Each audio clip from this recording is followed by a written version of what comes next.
Good afternoon. Thank you all for coming, both in person and online, for this Election Matters 2024 panel, Safeguarding the Vote, Election Subversion, Risks and Responses.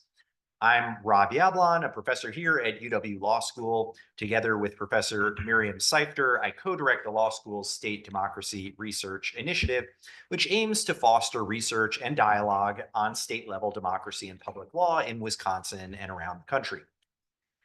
We are co-hosting this event today with the university's terrific Elections Research Center. The Elections Research Center, by the way, is going to be hosting a full-day post-election symposium on November 22nd. So if you'd like more information on that event, please go to their website, which is elections.wisc.edu. Today's panel is part of our jointly organized Election Matters series, which is generously sponsored by the law firm Stafford Rosenbaum. In a moment, I'll turn things over to Doug Poland, a partner at Stafford, who will introduce our panelists. Doug, among other things, spearheads the firm's work in the area of elections and voting. Just a couple of quick housekeeping matters before I go to Doug. First, this event has been approved for 1.5 Wisconsin CLE credits by the Board of Bar Examiners. For those of you attending in person, there are CLE sign-in sheets at the registration table outside the room. If you haven't done so already, please make sure you sign in before you leave. For those of you attending virtually, please listen for the passcode that I'll provide shortly after 5 p.m.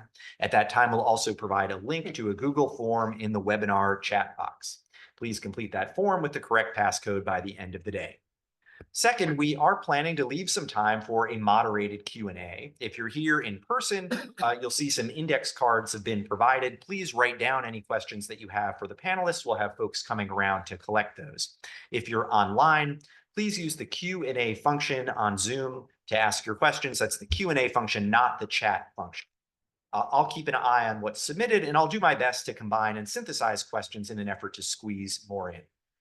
Finally, a huge thank you to the terrific team who helped put this event together, including SDRI's Bree Wilde and Evan Schumacher. So with that, Doug. Thank you, Rob. Good afternoon, everyone. As Rob said, I'm Doug Poland, a partner at the law firm of Stafford Rosenbaum in Madison, and along with Aaron Deely, I co-chair Stafford's election and political law practice. Stafford is a full-service law firm with offices in Madison and Milwaukee. Our election and political law team has substantial experience in legal matters involving election administration, voting rights, redistricting, partisan gerrymandering, recounts, recall elections, and other election-related legal topics. We're involved in cases involving these issues throughout the state and federal courts in Wisconsin and frequently argue before the Wisconsin Supreme Court in these areas. When we worked with the State Democracy Research Initiative and Elections Research Center to launch the Election Matters series a few years ago, the program that we have for you today and the truly exceptional speakers who will be presenting today are exactly what we had in mind for the Election Matters series. Although I could easily spend much of our time today just introducing this esteemed panel, in an effort to save time, I'll provide a very brief introduction for each. Professor Rick Hasen is the Gary T. Schwartz Endowed Chair in Law and the Director of the Safeguarding Democracy Project at UCLA Law School. He is the author of over 100 articles on election law and frequently comments on election issues, including in the Election Law blog.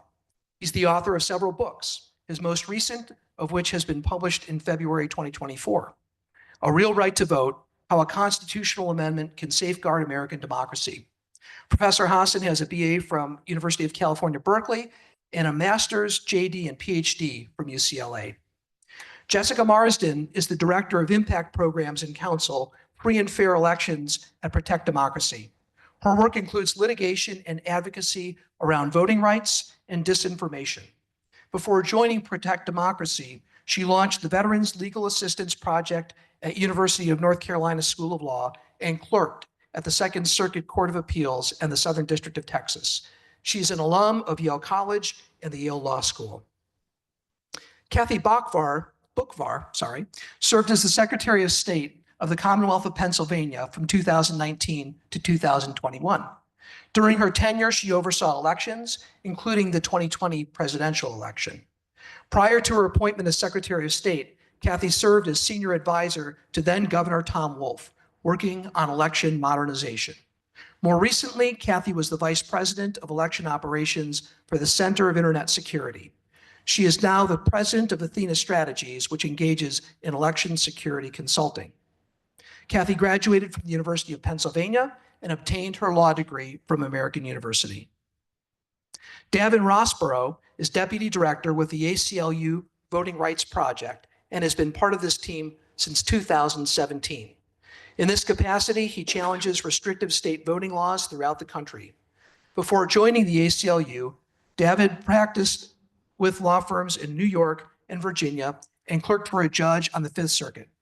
Davin is a graduate of the University of Virginia and received his JD from Washington University School of Law. Please join me in welcoming our panelist speakers.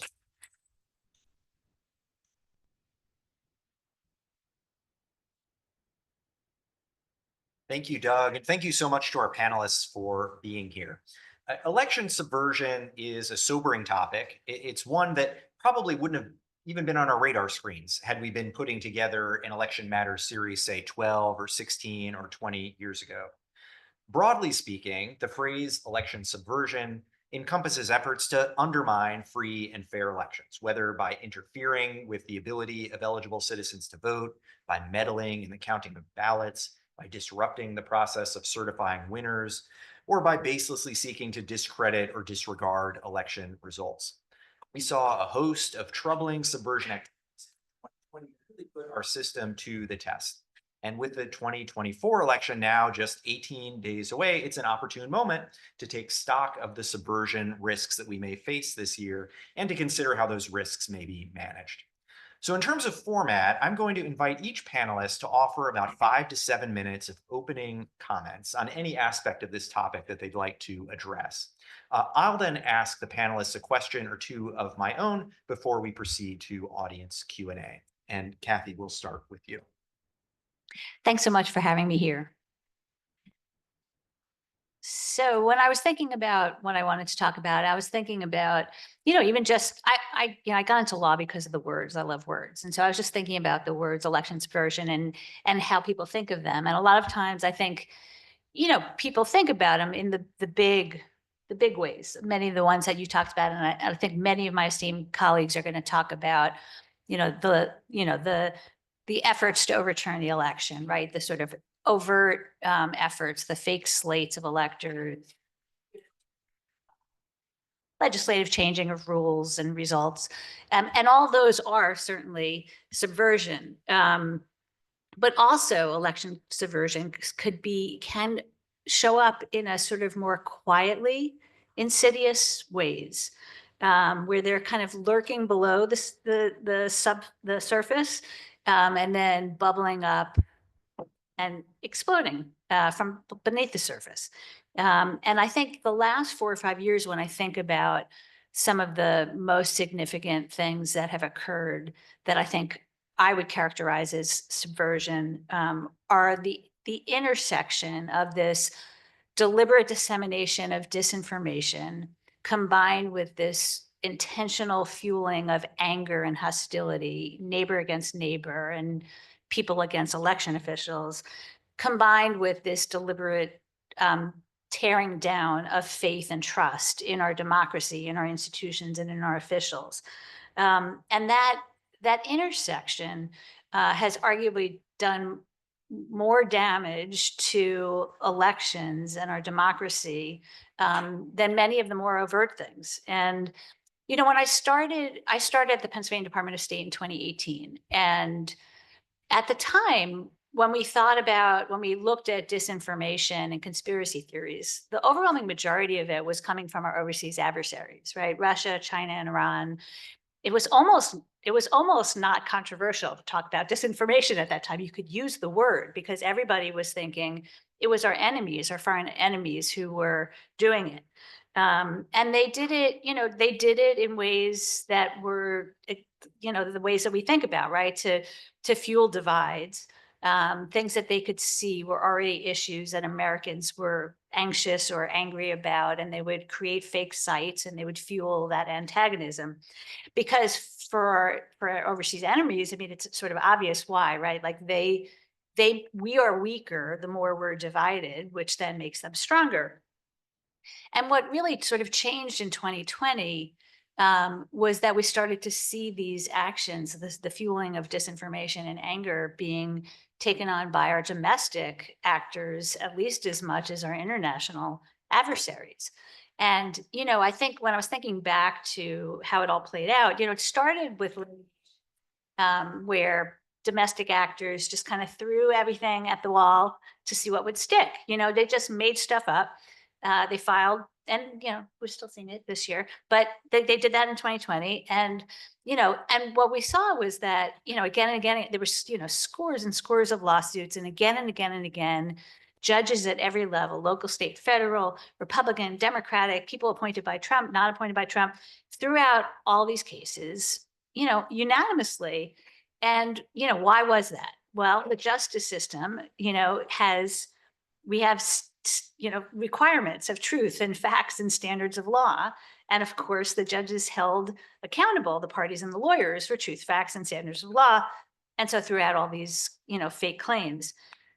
But of course, what happened after that is you know, the disinformation and conspiracy theories, the actors, bad actors, transition from the courtroom to the public square, which is really this, right? These devices that we have tied to our hips 24/7, where there's almost no standards and no guardrails.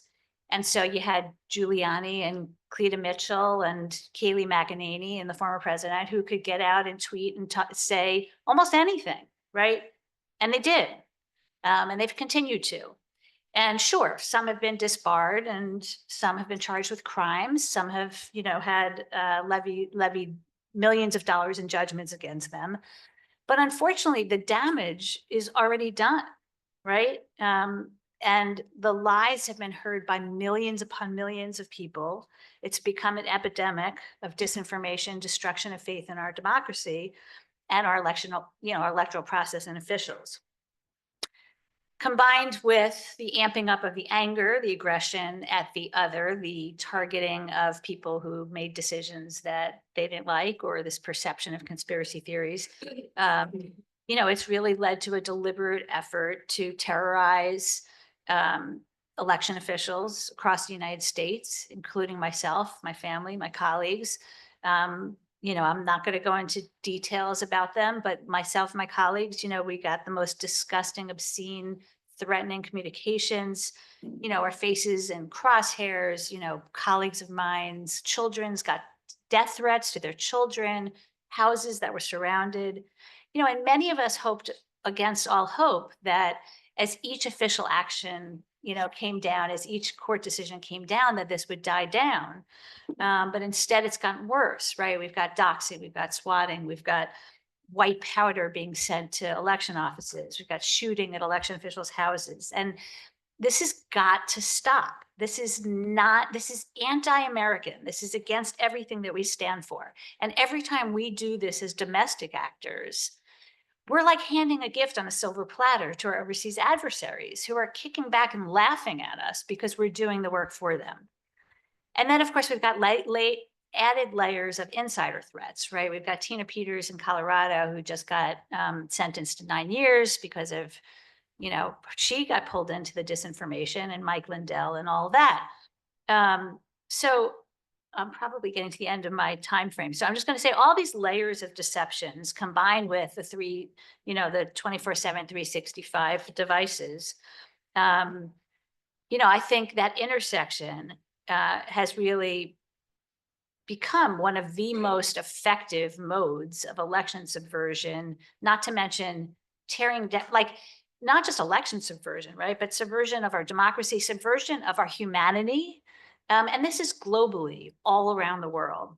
So we've got a lot of work to do, and it's going to take every one of us. And I'm glad to have such great colleagues to fight the fight with. So thank you. Thank you. Davin. Hi, everyone. Pleased to be here today. I'd like to actually pick up where Kathy left off and talk about what's happening right now, how some of the underlying factual foundation to try to subvert the election and undermine voters' will is playing out. I think, you know, Kathy referenced lawsuits that were filed, throwing all sorts of different things at the wall. That is happening again. That is happening again. And I want to put them in several categories and try to explain how voting rights and civil rights and pro-democracy lawyers, litigators are dealing with those right now. And I think Jess will pick up on that into sort of how that plays into the certification threats on the back end. But what we're seeing right now is lawsuits that try to do two different things. They try to either throw voters off the rolls or to not count certain categories of votes. Now, some of these, maybe they're brought to actually try to move the needle by partisan actors in states, or to by people who truly believe what they're doing, they're bought into the conspiracy theories. But some of these seem to be brought for the purpose of laying a groundwork for later on. They'll say, well, look at this. We pointed to this evidence. We pointed to this evidence of non-citizens on the rolls. We pointed to this evidence of people who have moved. And, you know, regardless of whether the courts threw these out, well, this was just procedural. It was a procedural ruling, right? But make no mistake, you can tell by the way these are filed, the timing of some of these, where there are some capable lawyers behind some of these suits. They know that filing a lawsuit to kick voters off the roll systematically in October, you know, there's numerous legal problems with that, right? And so you have to ask, what is behind that? What is actually behind that? So who are we talking about here? We're talking about, in my mind, three different categories of actors. Number one, unfortunately, are state actors. You've seen recently in Virginia and Alabama, the Secretary of States there institute improper attempts to throw voters off the rolls based on purported citizenship status. And of course, this is a popular narrative right now. Now, not only does it violate the National Voter Registration Act, it's based on this underlying faulty factual foundation. And I think the lawyers in Alabama did a great job showing these are tons. This is the data that is being used to try to lay this foundation. This is not the purpose that this data was meant for. And what I mean is, this sweeps in tons, hundreds, thousands of people in Alabama who have naturalized, right? There are people that were put on this database because at one time they were non-citizens and they've naturalized. These databases don't update. So you're targeting basically our new citizens. And it's very purposeful. You're also targeting people who mistakenly checked boxes, who have no idea how they ended up here. So that's one category of people. The second category are partisan actors. You have a lawsuit filed in Mississippi earlier this year by the RNC. This is an example of trying to say, well, Mississippi is one of 19 or so states where if you submit a mail ballot, so long as it's submitted, postmarked by election day, we're going to count it if it arrives up to 5 business days after. That's very common, right? So they've tried to argue that under the federal election day statutes, these statutes that set the date of election, that this is actually illegal. It violates federal law. But this is the RNC filing in Mississippi, a state where there's no competitive elections this year, where I think we all can know that, you know, we all can predict how the outcome of the presidential vote is going to turn out. Why do this? And then why, when the judge decided against them and we're so close to the election, and the RNC has argued so many times, no, you can't make changes this close to the election. Why do they seek an expedited appeal in the Fifth Circuit and say, we need you to hear this and acknowledge an oral argument? Well, it may be too late to do something about it. That'll be for the lower court for this election, but we still want a ruling. We still think it's important to rule before the election. They want to be able to point to this and say, look, this federal court has said these category of voters, and they're across all these different states. You know, so I think it's very deliberate. And then the final category are just private actors or groups like True the Vote, or, you know, we were dealing recently with a group in Nevada that calls themselves the Pigpen Project, filing these lawsuits that try to improperly use something like the National Change of Address database, which is, you know, it is not a good reflection at that point in time of, you know, people on here who have marked change of address are ineligible to vote here. There's all sorts of reasons. That's why the National Voter Registration Act says, sure, you can use that as a starting point, but then you've got to mail a notification to people. And then you've got to wait, you know, over 2 election cycles, because we know that this is a very rough cut of data and there's all sorts of reasons people could be on it. So all of this, you know, and there you have the person that brought the lawsuit ultimately decide on their own will to dismiss it. And so you say, well, that's an example, right? That's an example of fighting back and saying, like, there's no merit to this, but you're still going to hear the narrative. Well, you know, the legal system is too complex. I got, you know, maybe I got outwitted, but the facts are still right here. So that's what we're dealing with. And how are we dealing with it? Number one, I think people can take heart that the voting rights, the civil rights, the voting rights, the pro-democracy community is more united than ever, has been organized, has been in coordination to make sure that these are being addressed. Number two, we're taking these head on, no matter how meritless, and they're almost all completely meritless, on the merits, and saying, sure, there's all sorts of reasons why you can kick this, you can say these people don't have standing to sue, or this is procedurally wrong. But we also sometimes want to talk about let's talk about the facts here. That even if you got to this is a complete misrepresentation and underlying use of the data. And we need to keep promoting that message, you know, where this is going to happen, right? And, you know, finally, I think we'll be there to collect evidence. This was important in Michigan in 2020. We had people there, you know, to respond to false rumors about what had happened at the big vote counting center in Detroit, take affidavits of people and say, no, I was there and this narrative is factually false. You need to certify this election. This is based on a false factual foundation. So we're well into that period now. That's what we're dealing with. It's just as wild as it was in 2020 in that framework, honestly, maybe more so. But I think folks can feel good that there's a lot of great coordination. There's been a lot of planning for this. And we're not, groups like ACLU, Protect Democracy, we're not leaving this to the whims of hoping things turn out right. We're getting involved. Thanks, Davin. Jess. Thanks, Rob. So at Protect Democracy, when we talk about election subversion, we think about it as a sort of 3-part strategy. Part 1, spread lies about election fraud in our system and the untrustworthiness of our system, to disrupt elections as they're happening. And then 3, deny the results and try to prevent them from being finalized. You've already heard from Kathy and Davin about the first 2 parts of that strategy, the lies and the disruption. So I want to talk a little bit about how we might see folks work in the post-election period to try to reject the outcome or even overturn the outcome of the election. And I'll start with a little context. So we run all of our elections in the United States at the local level. And that means that when it comes to the presidential election, we really conduct, you know, a few thousand mini elections in all of the different localities that we live in across the country. And then we have to sort of ladder up those results to a national outcome. How does that happen? It starts at the local level with the canvass process, counting and verifying all of the votes. That process ends with something called local certification, which I'll talk more about in a minute. Then there's a state certification phase where those results are, you know, checked and verified again. A final statewide result is certified. Then the electors meet on December 17th. And then finally, Congress convenes in January to count the Electoral College votes. In 2020, I think folks will all remember, we saw an effort to challenge the outcome of the election at really each step in that process. But I'll focus today with an eye towards 2024 on local certification, as that has been really a locus of many of the efforts to lay the groundwork for challenging election results this fall. And then I'll also say a little bit about Congress. So what is local certification?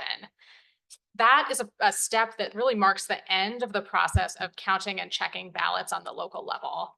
That process, called the canvass, is way more than just counting the votes. It involves numerous processes to check and verify that the right outcome is being certified. You know, reconciling the number of ballots with the total number of votes that were cast by all of the different methods that folks may have used, from early voting to mail-in voting to day of voting, verifying the chain of custody for those ballots and for voting machines, checking things like signatures on mail-in ballots, and then in some cases doing additional audit measures to, you know, really double check that we have the right outcome. So once all of that checking and rechecking is complete, you get to certification. That's the step where a local board or a local official affirms the canvass is done, we've counted the votes, we've checked the votes, all the numbers add up, and these are the official results that we're sending on to the state for the next step in the process. I'm not really a sports person, but I actually think there's a really good sports analogy here. You can think of the certifying authority, whether that's a local board or one official, as sort of the scorekeeper in a football game. The scorekeeper's job is to make sure that the number of points for each team at the end of the game adds up correctly so we know who the winner is. The scorekeeper is not the referee. They're not the ones calling the fouls or enforcing the rules of the game. And at the end of the game, the scorekeeper doesn't go back and, you know, reevaluate the calls that the referee made and say, actually, this team should have, you know, however many fewer points. That's just not the scorekeeper's job. So this is a very simple, you know, very mundane, frankly, administrative process. For a long time, I think no one really, you know, outside of real election administration nerds, people were not focused on this step of the election process. That really started to change in 2020, when we saw in the days after the election, conspiracy theories spread by then President Trump and his allies that caused some sympathetic partisan officials to see certification as their opportunity to get the outcome, to change the outcome of the election, to get in the way of President Biden's victory. The most notable example of this, I think, was in Wayne County in Michigan, where 2 of the 4 board members on the canvassing board there initially voted not to certify the results of the election, claiming, you know, concern about fraud in the election that fall. They faced a lot. You know, we've heard in subsequent reporting that they actually got phone calls from President Trump himself to try to put pressure on them to refuse to certify the election. Eventually, they reversed their votes. They did certify the election, and Michigan's sort of the rest of the process in Michigan went as it should have done. But since then, we've seen certification interference really become a growing trend, with dozens of documented attempts or threats by officials to block or delay certification based on the flimsiest conspiracy theories. We've seen this in all of the battleground states, except Wisconsin, where my Wisconsin-based colleague tells me you are too nice to engage in this type of shenanigans. But we have seen it everywhere else, and we are watching Wisconsin closely as well. I really want to emphasize that up to this point, these attempts have all failed, and certification has always happened. That's because it is not optional. It is a legal duty, and courts have, when they've needed to, stepped in to force those local officials to certify accurate results.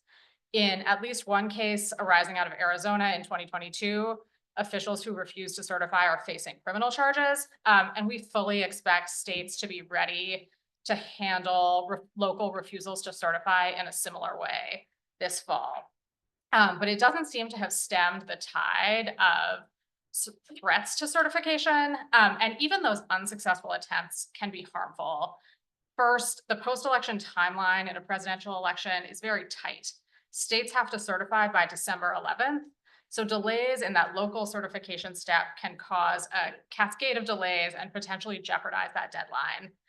And then maybe more importantly, these attacks on certification fuel the disinformation that Kathy was talking about earlier, and this sense of distrust in our election systems. And so even if the result ultimately gets certified, these instances where local officials are, you know, expressing reluctance and concern about the results without any factual foundation whatsoever, you know, continue the sort of degradation of trust in our process. I'll just quickly mention one more phase in the certification process, which is the congressional vote counting process that kind of ends the presidential election in January. We obviously all saw in 2021 how this process can become weaponized as part of an elections, or can be targeted in an election certification scheme. You know, Congress's role is really not to second guess how local elections are run, but we saw that in 2020, some members of Congress saw their vote counting role as an opportunity to intervene and try to reject election results they didn't like. We're in a much better position this year because of the Electoral Count Reform Act that was passed in 2022. It clarified the process. It made it harder for members of Congress to take up and debate challenges to a state's electors. But nonetheless, I think this is another lever that political actors might try to grab to shift the outcome of the election, while, you know, being really clear that this is not likely to succeed. It's illegal. It would also spawn a lot of conflict along the way. So one final thought as I wrap up, I think it's important to be aware of these risk points, to understand the efforts that are underway, to take advantage of them. But I also think, you know, we need to emphasize the safeguards and guardrails that are in place to stymie any effort to disrupt and overturn the election outcome. And like at the end of the day, I really have a lot of confidence that the process will work as intended and will get to Inauguration Day kind of with an accurate result.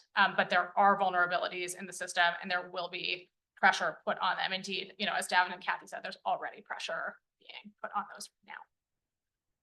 Thanks, Jess. We are very nice here in Wisconsin. Rick, let's go to you. Well, thanks to the nice people of Wisconsin for inviting me here. I heard you say that you're going to have a post-election event on November 22nd. I thought that was a little optimistic to call it post-election. I do think that if the election is as close as the polls suggest they are, and they may or may not be, the polling science is very problematic these days, that we won't know the winner of the election the morning after the election. In part, that's due to Wisconsin and Pennsylvania that have not changed their rules for pre-canvassing of absentee ballots.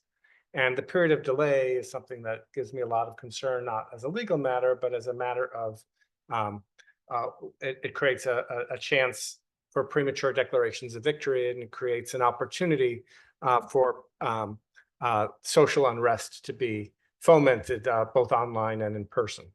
But let me explain why, if I was, you know, at a 9.9 out of 10 in terms of my worry in 2020, I've fallen to a very comfortable 7.5 for the coming election. So first thing to remember is that in 2020, we were in the middle of the pandemic. Right? The pandemic caused a lot of changes. It caused changes in dates for primaries. It caused changes in the way we vote. Many states shifted or changed their rules for voting by mail so that people could vote safely. Anytime you make changes in election rules, you create an opportunity for litigation.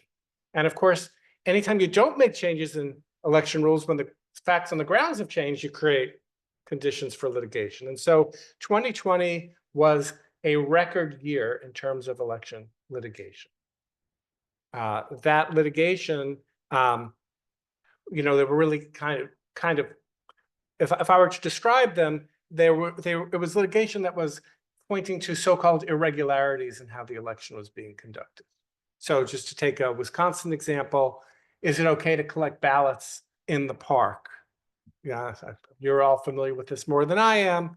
Is it okay to collect ballots in a drop box? You know, what does state law say? These kinds of questions took on a special urgency in the middle of the pandemic when so many more people were voting by mail, and because Donald Trump was discouraging the use of mail-in ballots, you had a huge disparity in who was using vote by mail. That not only led to the so-called blue shift or red mirage, where the results appeared to change as more mail-in ballots were counted, but it also meant that there were very clear strategies. If you could attack mail-in voting, you could potentially have an effect on the outcome of the election. So we're not having an election during COVID. That's one thing that is going to be better. Better in a lot of ways, but better for the election because there are fewer things to litigate about. We heard a lot about the litigation that's going on now. The quantity of the litigation seems quite high. I haven't done my number crunching yet. I don't do that until after the calendar year is over. It may be as high as what we had in COVID, but my sense is that the quality of the litigation is much, that the litigation is being put in place for two reasons. I think we've heard both of these suggested. One is it's messaging. Non-citizens are voting in hordes. We have to stop them from voting, and that can kind of that's not true. But that's the message that's being sent, and that is being done, I think, to help a political program to claim somehow that the election is irregular, illegitimate, to take the place of the COVID changes.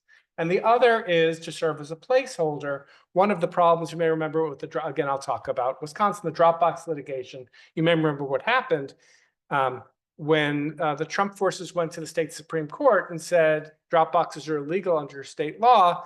The majority on the court said it's too late. You had to complain about that before the election. You don't get to disenfranchise everybody who's voted with the Dropbox after the election. So now the idea is, well, if we complain about it before, then we won't be barred later. Although I still think many of these lawsuits would be barred by the equitable doctrine of latches, which is the idea of unreasonable delay, because they're being brought at the last minute. For example, there are all of a sudden, I think not in Wisconsin, but in other states, challenges to the methods by which overseas voters' citizenship is confirmed. And you can't file that just before the election, and because now no procedures can be put in place and you stand to disenfranchise people. Okay, so what's happened besides the pandemic becoming less virulent? What's happened that's made me a little bit less nervous? Number one, as Jess mentioned, the passage of the Electoral Count Reform Act, which closes a lot of the pathways towards the way the election was attempted to be subverted last time, which is through arguing that the voters' votes were somehow marred by fraud or irregularities, and the legislature can step in with an alternative slate of electors, or that the vice president can come in and simply throw out the votes. This piece of legislation was pretty bipartisan in the Senate, not quite as bipartisan in the House. It passed on, I think, basically the last day, December 22nd, the last day that Congress was around, and a must-pass piece of legislation, but we'll take it. So that is somewhat constraining. I'll talk about how constraining in a second. Second thing that happened is the Supreme Court acted well in two ways. Number one, it gave the back of its hand to these frivolous lawsuits. Most importantly, a case called Texas versus Pennsylvania, which is an original action filed in December after the election, making really crazy arguments to throw out the Electoral College votes of 4 other states. And no justice on the Supreme Court expressed any sympathy with the merits. That's a good sign. It means the justices, even though they divide in voting rights cases and they divide in campaign finance cases and redistricting cases and gerrymandering cases, they were together on the question of election subversion. So the rule of law still makes a difference here. The other thing that happened was that the court decided a case in 2023 called Moore versus Harper. It's a very complicated case. I'm not going to get into the details, but the bottom line is that in that case, for our purposes, the bottom line is the Supreme Court rejected the most extreme version of the so-called independent state legislature theory, which was this idea that Trump and his allies were pushing around that states could simply throw out the votes of their own voters and submit an alternative slate of electors through their legislatures. And the last thing that's happened, besides the passage of the ECRA and Moore versus Harper, is that there's a lot more vigilance. You have groups that are out there working on this stuff every day. There is no more, no one saw this coming. I mean, some of us saw this coming, but people laughed at us when, Bart Gellman wrote that article in The Atlantic, and people said, oh, you're crazy. None of this is going to happen. Of course, whoever loses will concede, and that will be that. So we're no longer in that position anymore. Where I have the most concern is something that's beyond election law, which is basically, what if Congress is simply lawless? That is, what if Mike Johnson, who is not really committed to following, he's the current Speaker of the House, who is not really committed to following the results in the state, says he'll do it if it's free and fair, however he defines that. What if they just ignore the ECRA?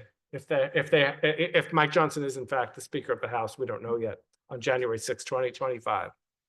What if law is not constraining because they'll make a facially appealing argument like the 12th Amendment makes this unconstitutional. I think is a completely bogus argument, but law is only as constraining as people's willingness to obey the law.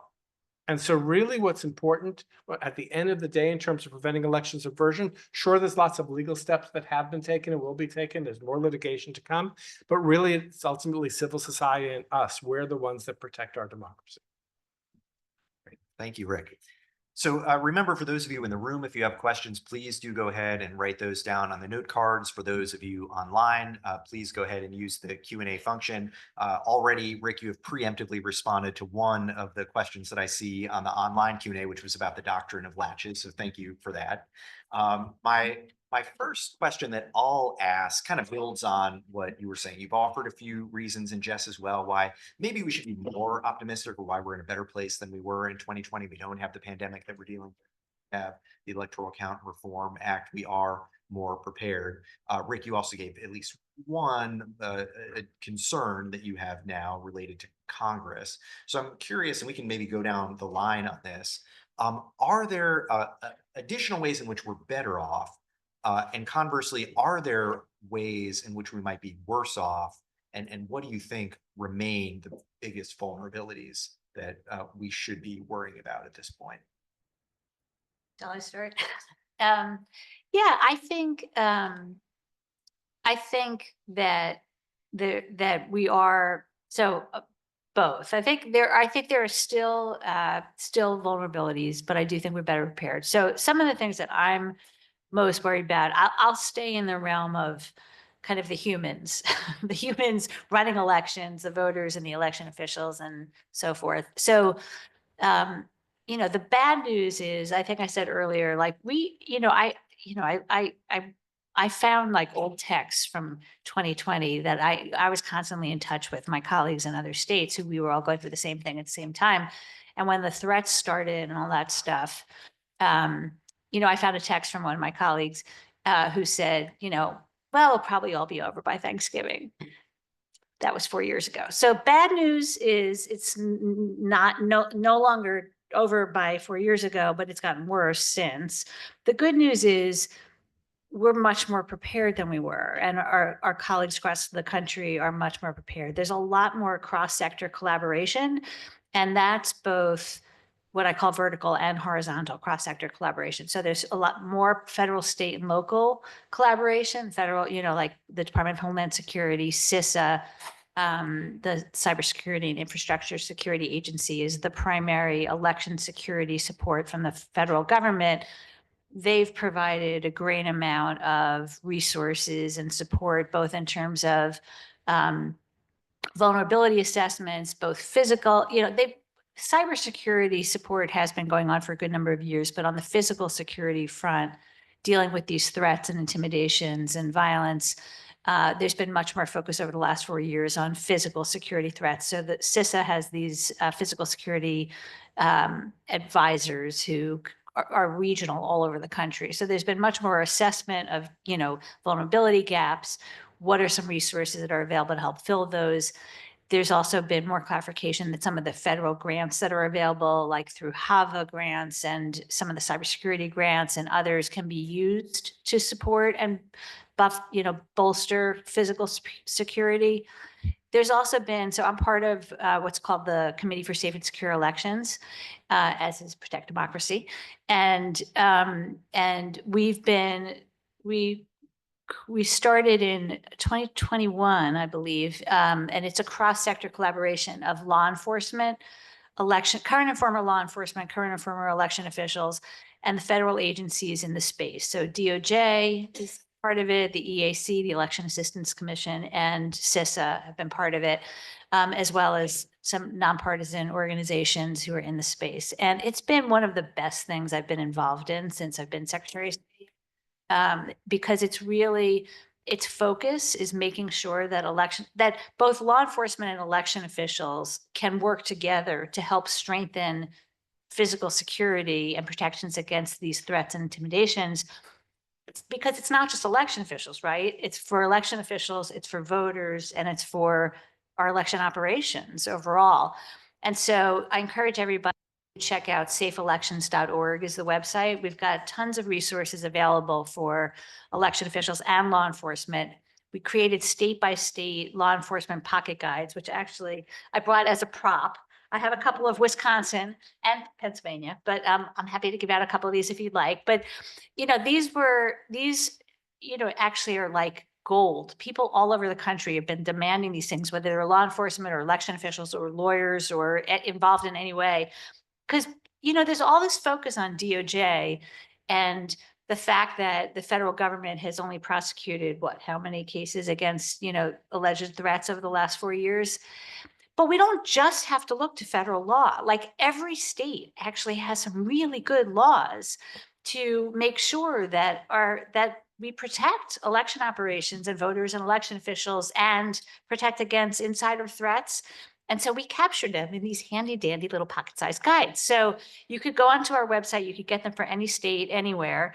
I encourage, so anyway, I could talk all day. So so this is an example of an area where we're doing better. Like none of this existed in 2020. We've got more support for election officials. And, again, I'm very grateful to so many colleagues who've really come together to help provide support. Yeah, I'd say on the positive side, and I referred to this before, there's just been a lot more planning and coordination, prep work for all the different scenarios that might come, great cooperation. So I feel very good about that. Nobody's being caught by surprise this time, I don't think. On the negative side, I think in 2020, the mis and disinformation campaign was sort of, I wouldn't say late emerging, but it really emerged. It did sort of emerge in full force just sort of a couple of months into the election. And it was very, it came from the Trump campaign, certainly, and affiliates and things like that. The negative thing is that narrative, I feel like, has seeped deeper into all levels of officials, and it has taken a stronger hold among certain populations than it had 4 years ago, when it was more of a newer introduced idea.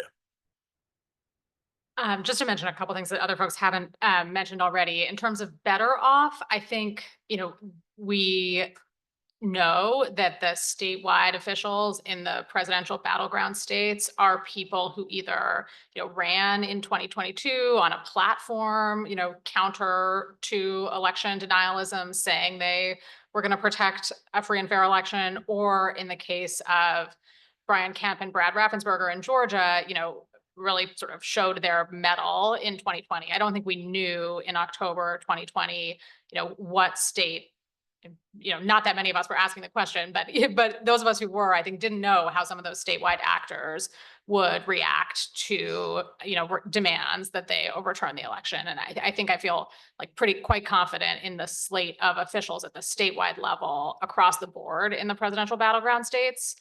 In terms of sort of risks, as Davin said earlier, like the polls are so close in all of the battleground states. This election is going to be very, very close. And that really heightens the risk of any of these election subversion strategies. So, Davin mentioned the late arriving mail-in ballots issue in Mississippi.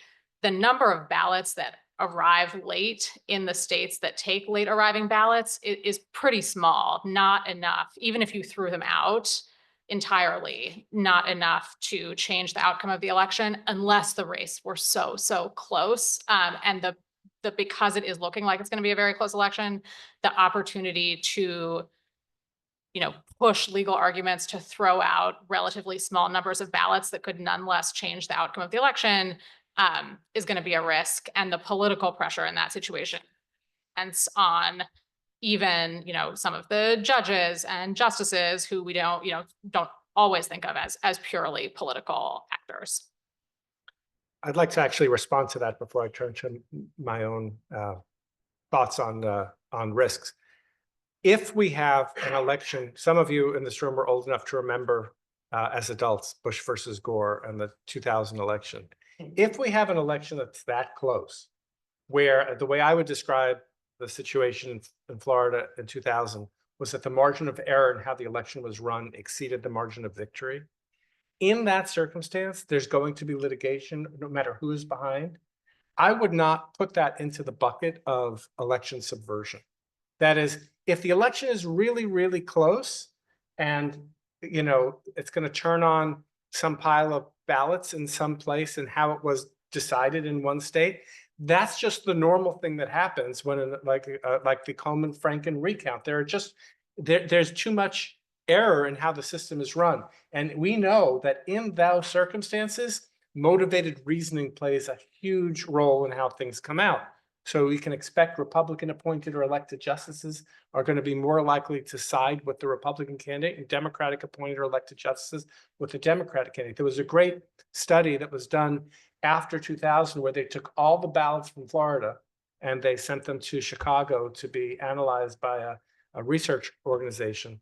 And like, was this a vote for Gore? Was this a vote for Bush or not? After the election, Bush is already president, like months later, and still Democrats who work for this organization who are being paid minimum wage would be more likely to find a vote for Gore than if they were Republicans. So I do not call that election subversion. And I think it's very important to draw a distinction between actually not going by the rules as they're written and trying to turn someone from election loser into election winner, and instead dealing with what is essentially a tie race where there are no good tiebreakers. In terms of, I've already said, you know, what makes me more optimistic, the ECRA, Moore versus Harper, and vigilance. What makes me most concerned is the fealty to the big lie on the Republican side. So the fact that J.D. Vance couldn't say that Joe Biden won the election, and then later said now that he thinks that Donald Trump won the election. And the fact that elites, in order to be an elite in the Republican Party, you either have to say, you don't have to believe it, you either have to say that the election was stolen or you have to say nothing. And this creates people, rank and file people take their cues from elites that they trust. And so we're going into an election now with millions and millions of people believing that the last election was stolen. And if you think the last election was stolen and the current office holder is not democratically entitled to be in office, you'd be more likely to do desperate or extreme things the next time around. That's really the concern. I don't know how that translates into what happens after Election Day, but it's a very volatile political situation. Great, thank you. Okay, the questions have really come in now, both here and online. So I'm a little bit overwhelmed by the volume, and I'm going to do my best. A very quick question just for you, Kathy, first. Someone asked if you could just repeat the information about where to get that pocket guide, how people can find that. Yeah, go to safeelections.org. Okay, thank you. So, you know, a few of these questions kind of continue on the theme of what we should be maybe more or less worried about at this point. So I'll just throw a few of these out there and see what additional comments folks have. One is, you know, how much of a difference does it make that this time around, Trump and his allies are not actually in power and don't have the resources of the federal government directly at their disposal? On the flip side, to what extent should we be concerned, at least in terms of the atmospherics of this, that the person who will be sitting in the chair on January 6th this time around is the vice president who is running for president?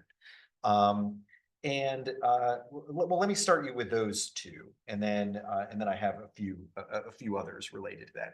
Any comments on those? I'll say on the first question, very few things that Donald Trump tried to do involved his power as president. There was trying to get the DOJ to say that there was fraud in Georgia and some other states, but most of it was as a candidate, as the leader of the party trying to twist arms among legislators and things. So I don't think that matters. And I also don't think that, I think the fact that Kamala Harris is the vice president maybe pushed some Republicans to support the passage of the ECRA. So Democrats couldn't turn around this time and say, well, we're just listening to what you said about Pence last time.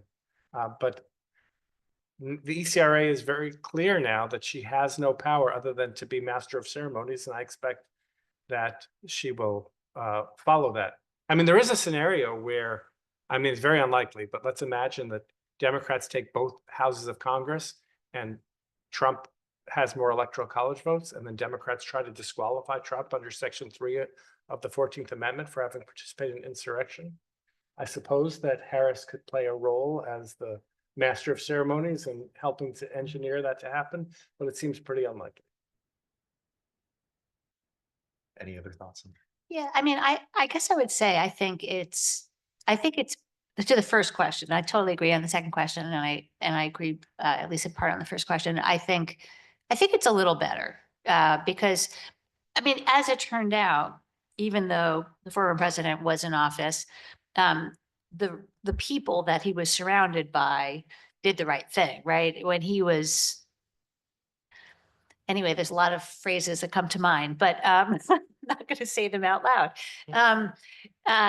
You know, the people who were around him resigned, you know, when they no longer believed in what he was doing or wasn't doing, they resigned, they did the right thing. But I think, make no mistake, I mean, it's been made very clear that should he win this election, that he will surround himself by people who would actually be much more dangerous than all the people surrounding him were last time. But I do think he has less access to power and to people who could do harm. Even if they didn't last time, he's got less access to control them now than he did then. So I think it's a little better. Okay, so I have a few questions that go in various ways to questions about how the decentralized way in which we run our elections. One of the questions is related to what we've already been talking about, a source of vulnerability. We have had a lot of local elections officials retire in the last 3 years. A lot of the folks who will be running things this time around are less experienced, and at least in a few cases may actually buy into some of the election denialism. So maybe some of you could comment on that as a vulnerability or source of concern. But then beyond that, there's a question about, is it a good or bad thing that our election system is as decentralized as it is? What are the pros and cons of that level of decentralization?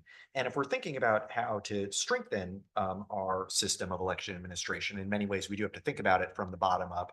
And so, you know, subnationally, what are the things that we really should be focusing on to improve our election administration? So several things there that I tried to pack in. I'm fine to start. So there are advantages and disadvantages to be decentralized. So by the way, you in Wisconsin have the honor of actually having the most election jurisdictions out of any state in the country. So we have about 9,000 election jurisdictions in the country. Not exaggerating. We have 9,000. In Wisconsin, you guys have almost 1,900 of those 9,000. So it's, you know, so you've got 1,900 here, you've got 1,600 in Michigan, you got 500 in Maine. In Pennsylvania, we have 67 counties. I thought that was hard, but apparently that's a walk in the park compared to you guys. Look, from a security standpoint, it adds security, because think about if you're somebody who's trying to influence an election, think of how much harder it is to influence 9,000 election jurisdictions, 9,000 individual mini elections, than it would be if we were all the same, right? So there's actually some security advantages of that. And there's also, you know, we believe in this country, you know, we believe in the community aspect. I mean, in Pennsylvania, we're a commonwealth, which kind of is based, it doesn't really have any legal difference these days, but it's sort of based in this concept that elections across the country are, which is, you know, the community, your local people sort of know you better than a, you know, far off distant person. And so there's certainly certain advantages like we have in Pennsylvania. I'm sure that you have all over this state. You know, in Pennsylvania, we have multiple counties that might have the same exact number of voters, but one might have twice as many polling places as the other because the way the voters are, you know, established in that geography, right? The locals understand how it all plays out. So there's certainly advantages.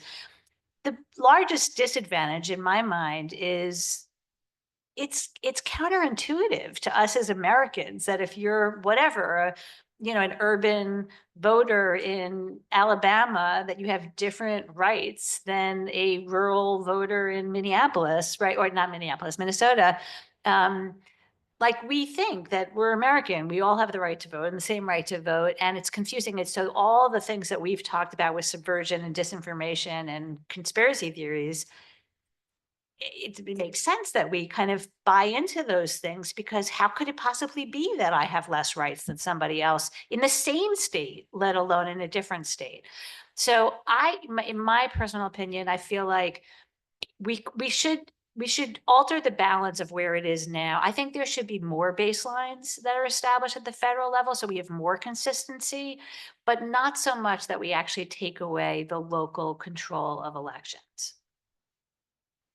I'll jump in on the first point about election official turnover. I think our concern there is less with the insider threat risk, although, we understand there may be a few jurisdictions where that is something to really keep an eye on, but more to do with the fact that we're going to have officials in, a significant number of the thousands of election jurisdictions that we just heard about, running elections there for the first time this fall. And that creates a risk of just innocent, good faith mistakes that then can become fodder for conspiracy theories. So we saw a powerful example of this kind of narrative development in 2022, when in Maricopa County, they used the wrong kind of paper for the printers that they had at a voting location, and the scanners were not able to take the ballots at this one location for a few hours in the morning. They figured out what the problem was. They fixed it. These were actually not even inexperienced election officials. But some of the candidates running in statewide races in Arizona that year seized on that as evidence of an intentional effort to interfere with the election and change the outcome. And that claim lived on in litigation and in sort of popular narratives for years. And so there's a risk of more of that when you have people running these complex processes this fall for the first time with a lot of eyes, appropriately. I'm very opposed to our decentralization, although I don't think there's anything we can do about it. If you look at basically every other advanced democracy in the world, they have national nonpartisan election administration. If you go to Canada and you use a machine in Nova Scotia, it's going to be the same as a machine in Vancouver. The ballot's going to be the same. The format's going to be the same. The rules for getting on the ballot are the same. What happens when you have a decentralized system is, besides the fact that there are different rules, which creates all kinds of opportunities for litigation, it means that when there is a close election, all the attention is focused on the weakest link. So 99% of election administrators could do great in a state, and there's one county where things got screwed up, and then all the attention is there, and everybody thinks the whole system is broken. I just think it's a terrible way to run an election system. But Congress tried to take the tiniest baby step after Bush versus Gore, create some federal advisory board through something called the United States Election Assistance Commission. And the National Association of Secretary of States, made up of Democrats, Republicans, has consistently said that this organization should be disbanded because it has too much power and has no power. There's so much of turf protection by state and local election officials. I think it's terrible, but I don't think there's anything we can do about it. I think our system would be much stronger if we had national nonpartisan election administration. Okay, thank you. So we have about 10 or 12 minutes left. Before I forget, I'm going to take this opportunity to do my CLE duties, and then I'll try to get to some more questions. So for those of you who are attending online and you wish to receive CLE credit, I will now give today's CLE passcode. That passcode is breathe. Again. Today's passcode, which also doubles as good advice for the weeks ahead, is breathe, B-R-E-A-T-H-E. Case does not matter, but don't forget that E at the end. Thank you to Miriam for coming up with today's passcode. Okay, so let me try to to pull together another series of questions, a couple related to election observers, and then a couple related to an episode that we recently had in Wisconsin that you may or may not be familiar with, but I'll try to briefly describe it. So with respect to election observers, poll observers, the questions are whether this is something that we should be encouraging for people who have doubts about the way that elections work. Should we be encouraging more people to go and be poll observers? On the flip side, to what extent should we be worried about disruptive poll observers and challenges by poll observers? And then here's the tie-in to the second set of questions. The episode that we had in Wisconsin recently, which two different people asked about, was anonymous text messages were sent to, I'm not sure how many people, young people, it seems, in the state, telling them that if they vote and they are not eligible, that is a crime and they could be subject to fines and imprisonment. And so one question is about the legality of those kinds of texts. And I know, having not seen the text, you may or may not have much to say about that. But the fact that those texts are being sent, should we be that much more worried are going to have disruptive poll observers who come in and actually are trying to challenge voters like students this year? I can start really quickly. On election observers, I think there is a balance. On the whole, I think it is a good thing.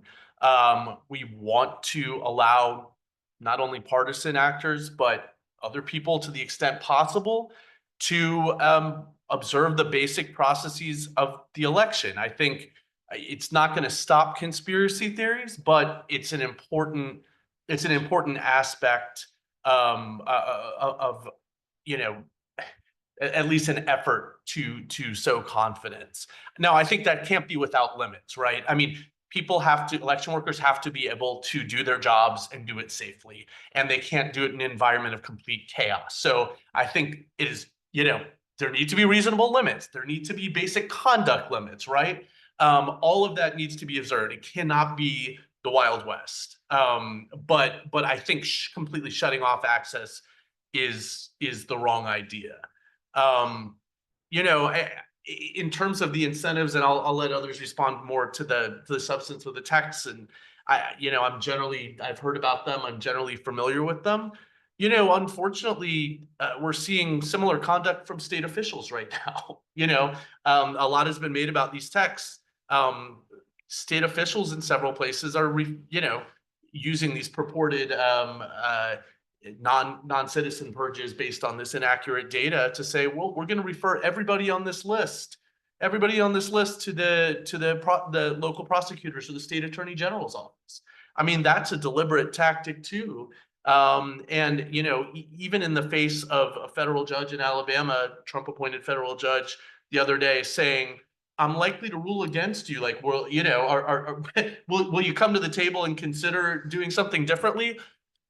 No, we're gonna keep this referral out there in the face of evidence, the admitted evidence that you've swept in, mostly citizens in your pool. So I think it's, there's an unfortunate amount of messaging going on across the board. Whether or not it's illegal, it's certainly disruptive and destructive. I'm happy to just talk about the first one real quick, which is yes. Like, I want every skeptic. I want to go further than being an observer. I want you to be a poll worker. I want you to come in and actually be trained and be part of the wheel of democracy. I mean, I've got a neighboring county where, that happened. And there's lots of stories like this across the country, but a total skeptic who became a poll worker and went from being a skeptic to seeing, oh, you mean bipartisan oversight of all this stuff? Oh, and look at all these processes. Oh, and we all have to swear under penalty of perjury that all these processes happened. It looks, and now he's the best proponent for secure elections. And so yes, not like if somebody's threatening, if somebody's hostile, there are safety concerns, but by and large, bringing people in is the best way to actually, it raises the base level of understanding of how elections work, which is almost always a good thing. Great. Okay, let me now try to ask a couple of questions related to technology that I got. And first, one discrete piece of technology, a question about voting machines. To what extent should we have actual concerns about the securities of these machines, and what are the legitimate things, if any, to worry about. And then really zooming out in terms of technology, thinking about things like AI and the potential for disinformation to be disseminated in ways that it hasn't been before. What are there technological solutions to any of the kinds of election subversion issues that we've been talking about that really ought to be on the table or that we ought to be focusing on? I can take this one to start. So I came into election work via sort of voting machines and election security issues. And I think, 8 years ago, this was, there was a much bigger risk around voting machines, which was that, most of them did not produce a paper trail. So there was nothing to audit or count or check after the election to double check that the technology was working the way that it was. The good news is that almost every voter who casts a ballot this fall will do so either with a hand-marked paper ballot or on a voting machine that produces a paper record that they can look at before they put it into a ballot box. And so ironically, it is that like non-technology solution that is probably the biggest security feature that we have as far as being able to verify and be confident that the results are accurate. So, when I think about what are the what are the risks around the technology systems that we should be worried about this fall, the thing that I am maybe most worried about is hacking of the way results are publicly reported on election night. Like that is actually probably not that hard to do, especially for a foreign government to sort of post results that look legitimate, but that are not accurate and that create confusion and uncertainty and just add to the stew, which particularly in the context of, early claims of victory, creates a sort of narrative mess in the hours and days after the election and could create some uncertainty as to what the true results are. So, that's probably the tech worry that I have most heading into the fall. I have kind of a low tech worry. I think if you've seen sorry, spoiler alert, the final season of Succession, which is arson fire of ballots. Also have a cyber attack on Detroit. I mean, this, that takes down the power on election. I mean, there's lots of stuff that could happen. And I'm no expert in that, but I'm hoping that our government officials are on it and doing their jobs. Well, so maybe we can make this next question the last. We've touched on some of this already, but as we look forward now, what do you think are the most important steps that we ought to be taking to guard against election subversion and more broadly to try to restore trust in our election processes among the folks who continue to have these very stubborn doubts about the system's integrity? You want to go in reverse order? Would you like Sure. to go first? I think we have to get through the next 10 years. No, the question is whether this is a Trump specific phenomenon or whether this is a more general problem with our elections. And it's really hard to know when we're in the middle of a storm exactly how things are going to go. The political parties are changing, the coalitions are changing. That presents risks, but also presents opportunities. I think it actually may present an opportunity for where both parties will see it in their interest to expand voting rights. There's an optimistic story to tell here as well, but we have to make it through January is the first thing. And, everyone has to be vigilant, but, there are people working on this around the clock. So I don't think there's anything else to do other than to be paying attention right now and responding to things as they come up. I think for all of us, I agree with all of that. And then I think for all of us as individuals, there's a role to play in our communities as ambassadors for the system, being informed about how our elections work, what to expect. If everyone who is at this event, tells 10 people that they know not to expect results on election night and that it is going to take some time to know who won the election, like that might be one little good thing that we all did here today. So I think that kind of clarity of sort of what to expect in the first few weeks of November is itself like a contribution to sort of pre-bunk some of the disinformation that we might expect to hear in that time frame. I don't have a whole lot to add other than maybe I think about in doing this work all the time. I know that my colleagues and I are all working as hard as we can at this, but I try to take a little bit of perspective, which I think is both motivating and also maybe slightly calming. This is still a new and fragile multiracial democracy here, right? I mean, it hasn't been that long since we've actually had a system in which everyone who should be eligible to vote is, and still not the case completely, but we've been closer to that. It's recent, right? It's only over the last few decades. And so, I think about what people faced not that long ago, someone like Fannie Lou Hamer in Mississippi, right? I mean, the violent attacks, and then the subversion and the fights over the years. I spent a lot of time litigating in Alabama, and everything that has been earned there has been earned on the backs of people who care about it, who work there, and through litigation. And so some perspective, I mean, this is a new threat. It's different threats, but we've been through threats before. And I'm not saying that to say, oh, we should just say everything's going to turn out fine, but to say we've weathered worse threats before. So with determination and focus, we can weather this again. It's different, but it's not wholly unique, and it's worth doing. It's worth fighting for. I guess I'll say, I kind of see the steps forward, which I hope don't take 10 years, but are kind of threefold. So one is accountability, two is education, public education, and three is more support for election officials. So accountability matters. We need to hold people to account who are deliberately disseminating lies that actually interfere with our constitutional rights. And we need to hold people accountable in the halls of Congress, and we need to hold them accountable in the public square, right? And in social media.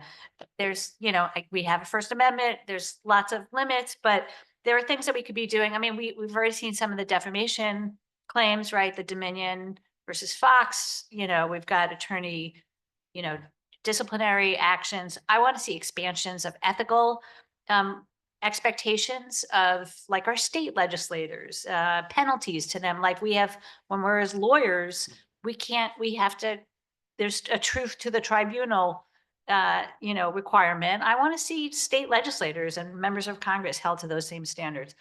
Education. We have to raise the base level of understanding of how elections work in this country, which is really what you two just mentioned as well. Like I can't say strongly enough, like other countries like Taiwan have what we refer to as like a whole of society approach. They are already much more interconnected, the libraries and the schools and the media and officials, in getting accurate information to people where they are. We don't have that here. And by the way, they also have like this humor over rumor thing. The use of humor in communication is like, we need to break through the noise and reach people where they are. And then the third is support for election officials. We still have really inadequate funding of elections in this country. And that means that not only is the job for all these, 9,000 election officials really hard, as hard as it's ever been, it's even harder because they've got more challenges and less funding to spend it. So to combat those. So no problem, just those three things. Well, thanks to all of the panelists for an important, fascinating discussion. For those of you who are in the room, we will be having a reception outside afterwards, so please stick around for that. You'll have an opportunity if you want maybe to ask some more questions of the panelists. For those of you online, I'm sorry you can't attend the reception, but remember that the word of the day is breathe. So go ahead and breathe. And thank you all for